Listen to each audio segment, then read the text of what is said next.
picture this. You're stepping back in time to the Roaring '20s. Right, yeah. A world of flapper dresses, Mm-hmm. secret speakeasies, Mm-hmm. and really a society kind of right on the edge of change. Absolutely. And now in this world, imagine a woman named Mamie Thurman, Oh, wow. a woman who embraced all this energy of this new era, Right. but her life was cut short Yes, tragically. in a really brutal and unsolved murder. Yeah, what's so captivating about this case is how Mamie's life really kind of reflect those big societal changes of the 1920s. Oh, interesting. You've got this woman who is living the flapper lifestyle, Right. Fashion, jazz music, a sense of liberation and freedom. Oh, I see. But she's also challenging these conservative norms of her small town, Logan, West Virginia. It's like she was almost living a double life. Yes, exactly. On the surface, you have this respectable married woman. Right. But underneath it all, she's pushing boundaries, Absolutely. testing the limits of what society would allow. Exactly. And that duality is really at the heart of this whole mystery surrounding her case. Makes sense. So today we're diving deep into the mysterious murder of Mamie Thurman. Okay. We're going to be using court documents, first-hand accounts from that time, and trying to piece together the truth. So it's like we're solving a puzzle, right? Yes, precisely. We have all these pieces of evidence, the relationships, the rumors. They all add to the bigger picture. But it's been so long, it's hard to see clearly. Exactly. And time can distort those pieces, too. True. But let's try and put together what we know about Mamie's life. Okay, that's good. All right, so she was born in 1900 in Kentucky. Okay. Sadly lost her mother as an infant. Oh, wow. But despite, that early tragedy, she grew up to be a really bright, charismatic, and confident young woman. And she stood out, too. Oh, absolutely. The sources describe her as intelligent and driven. Mm-hmm. Definitely not content to just be a housewife. No, not at all. So she moves to Logan with her husband, Jack Thurman. Right. He was a construction worker. Yes. But Mamie, she quickly starts looking for ways to kind of, branch out. Exactly. She takes secretarial classes. She works at a car dealership for a while. Oh, wow. And then she lands a job at a bank. Okay. And this is a really crucial turning point because this job puts her in contact with some of the most influential men in town. And this is where things get really interesting. It really is. This new job, this new social circle, really seems to change things for Mamie. Absolutely. She gets this reputation as a high stepper. Yeah. Which, back then that meant something very specific. It certainly did. A woman who defied expectations. Exactly. And this is a time when women were expected to be, demure and subservient. Right. But Mamie's independent spirit, her embrace that whole flapper lifestyle. Yes. It would have been seen as a real challenge to the way things were. It's amazing how such a simple phrase can carry so much weight, right?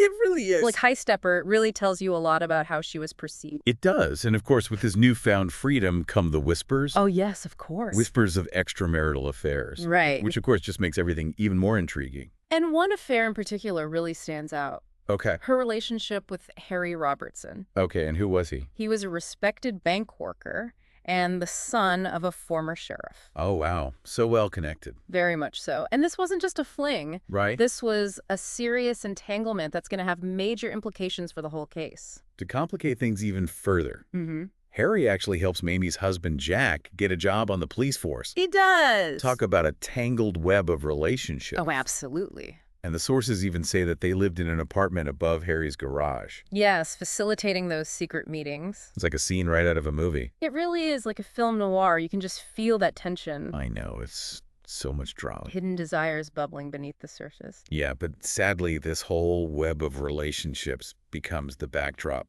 for a horrific crime. Yes, it does. On June 22nd, 1932, Mamie's life is tragically cut short. Oh, gosh. A young berry picker makes a horrifying discovery on Trace Mountain. Oh, no. Mamie's body bearing the marks of a brutal attack. The details are just awful. She had been shot twice in the head. Oh, my gosh. But the violence didn't end there. Her neck was broken and her throat was slit.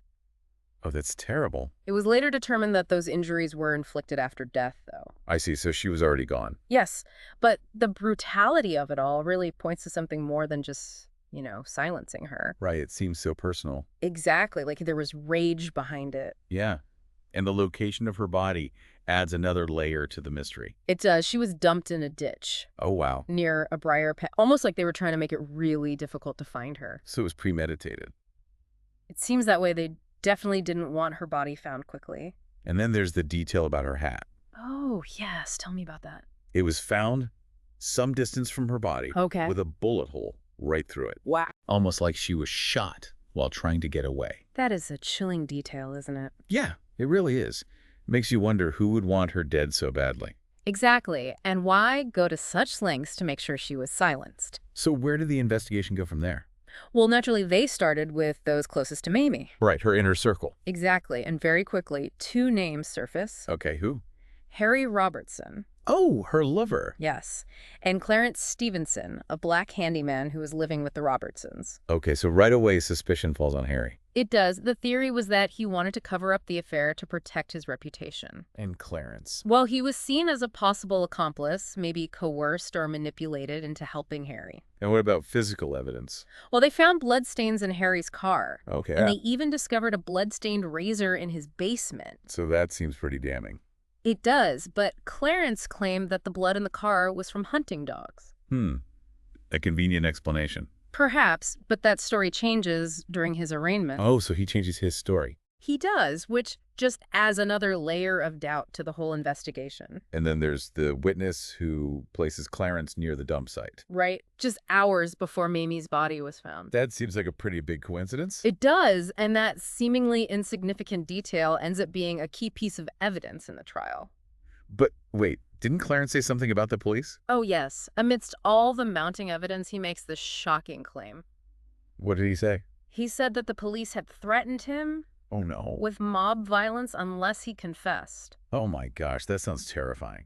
It does, and to complicate things even further, an intercepted letter from Clarence to his sister Okay. hints at this deep loyalty to the Robertsons. Wow, so many layers to this. It seems with every new piece of information we get, the truth gets murkier and murkier. Yeah, this is a lot to take in, and we're just getting started. I know we've only just begun to unravel this tangled web. We have a lot more to discuss after the break, so stay with us. That grand jury decision really changed the course of this whole case, wouldn't you say? Oh, absolutely. It's just incredible that they decided not to indict Harry Robertson on any of the 58 felony charges they had against him. It is stunning, especially when you consider all that evidence we talked about, the bloodstains, the affair, his connection to Mamie. I mean, even the prosecutor was furious. Oh, wow. He was convinced Harry was involved, but without the grand jury's support, he couldn't move forward.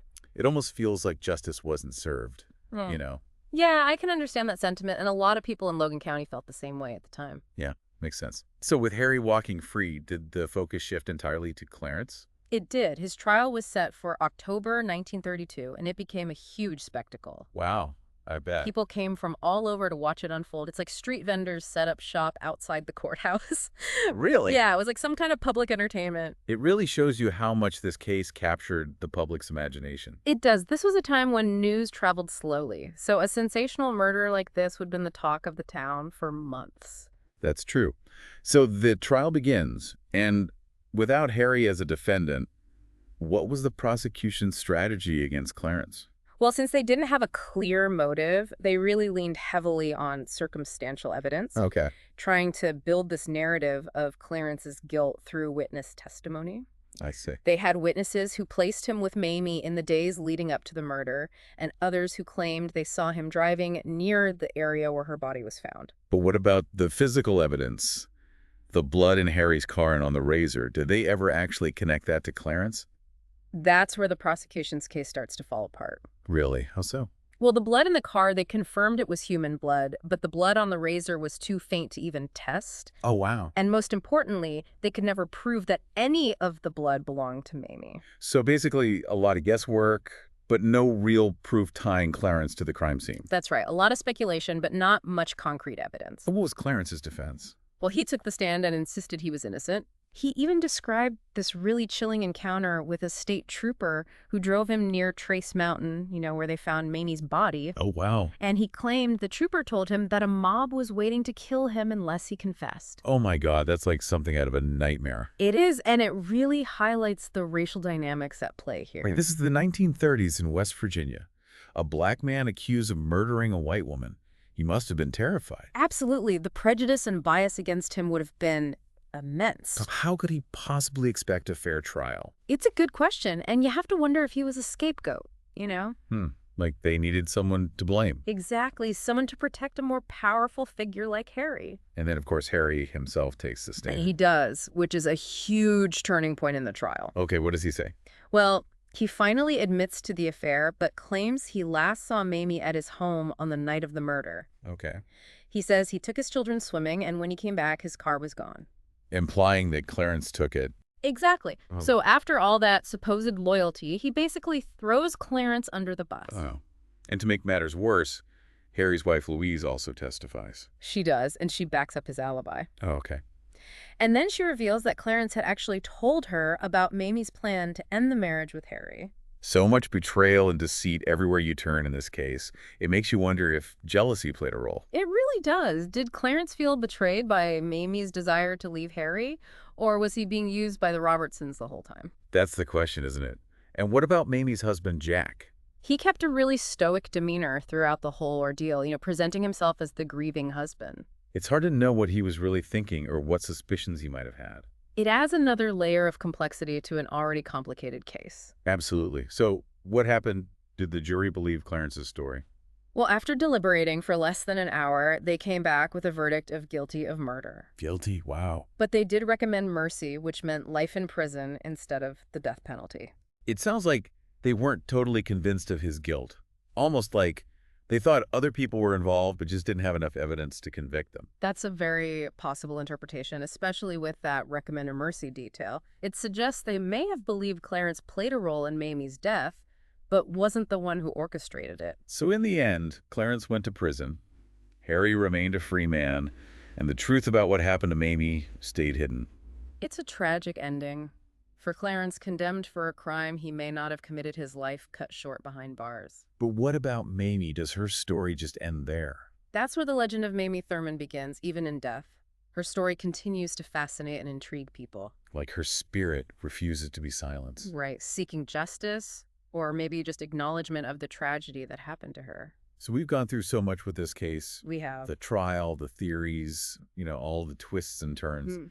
But we still haven't answered the biggest question. Right, the question that everyone wants to know. Who was really responsible for Mamie Thurman's death? That's the question that continues to haunt Logan County even now, almost 100 years later. It's amazing how a case this old can still have such a hold on people. It is, and the sources we've looked at, they offer these glimpses into different theories. Right. Each one with its own set of arguments and doubts. Exactly. It's like trying to piece together a puzzle, but with some pieces missing. Okay, so let's talk about those theories you mentioned, that the most popular one points to Harry Robertson. Yes, even though he was never indicted, a lot of people believe that Harry was the one who wanted Mamie silenced for good. And his motive was protection, right? Exactly, but protection of what exactly? Well, we talk about his reputation, but could it have been something more? Well, some people believe that Mamie kept a record of all her affairs. A diary or something. Oh, wow. That's a dangerous secret to keep, especially if it involved other powerful men in town. It sounds like a classic noir film, It does, doesn't it? a web of secrets, powerful men, and a woman caught in the middle. And the brutality of the crime suggests they didn't just want her silenced, they wanted her punished. Like to make an example of her. To make sure she'd never reveal what she knew. But we have to consider other motives, too. What about Harry's wife, Louise? Oh, right. We know that Clarence told her that Mamie wanted to end the marriage with Harry. He did, and that's definitely a possible motive. Right. Jealousy can be a powerful emotion. It can. And Louise might have felt threatened, desperate to save her marriage. So she takes matters into her own hands. Possibly, but there's another theory that throws a whole other wrench into things. Okay, what's that? Organized crime. Oh, wow. So we're talking about the mob. Remember, Mamie was a regular at that speakeasy, the Amour Club. Right. The one with connections to all sorts of illegal activities. Gambling, prostitution, the liquor trade, you name it. She was moving in those circles. But she might have known too much. She might have seen things that could have brought down some powerful people. That was a dangerous position to be in, especially during Prohibition.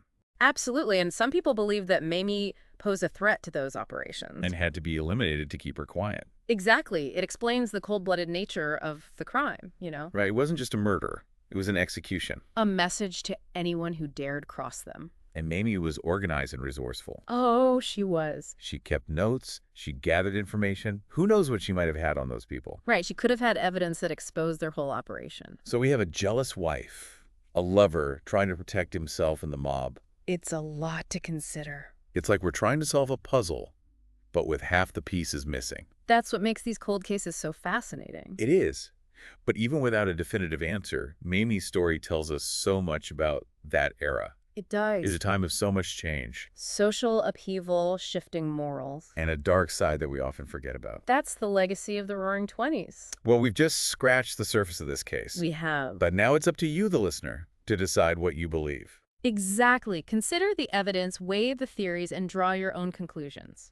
Maybe you'll spot something. We missed a connection, a detail. It's possible. And maybe, just maybe, you'll be the one to finally solve the mystery of Mamie Thurman's death. That would be amazing. Well, that's all the time we have for today's deep dive. Thanks for joining us on this journey through history. It's been a pleasure. And we'll see you next time for another fascinating look into the past.